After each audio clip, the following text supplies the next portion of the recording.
Mafia shqiptare është bërë një nga rrjetet më të fuqishme të trafikut të drogës në Evropë, duke shtrirë aktivitetin e saj edhe në Ekuador. Cezar, një antar i bandës Latin Kings, tregon se u rekrutua nga një oficer korruptuar i policisë për të bashkëpunuar me mafian shqiptare.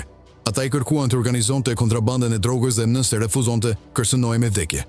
Ekuadori nuk prodhon kokainë, por është ndruar në një nga pikat kryesore të kalimit të saj drejt Europës.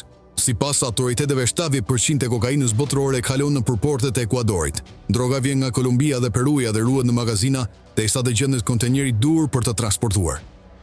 Cezar korruptonte punonjësit e portit për të futur drogën në kontenjer ose për të shmarrur kontrollet. Bashkëpunëtorët e mafias janë të ndryshëm, nga shofer kamionësh që shpesh as nuk e dinë çfarë transportojnë, deri tek punonjësit e zakonshëm që detyrohen të bashkëpunojnë nga Afrika. Një shofer rrofen pa e ditur se kishte transportuar 5 ton bashkë me drogë drejt portit. Mafia shqiptare përveç trafikut ka krijuar kompani fiktive eksport-importesh frutash për të fshirur aktivitetin kriminal. Eksportet e bananeve arritun ndjeshëm sidomos drejt Evropës, ku konsumi i drogës vazhdon të rritet. Pavarësisht përpjekjeve të policisë dhe ushtrisë për të frenuar këtë fenomen, sasitë e kokainës së sekuestruara janë në rritje, duke treguar se trafikimi vazhdon me ritme të larta dhe situata po përkeqësohet çdo ditë.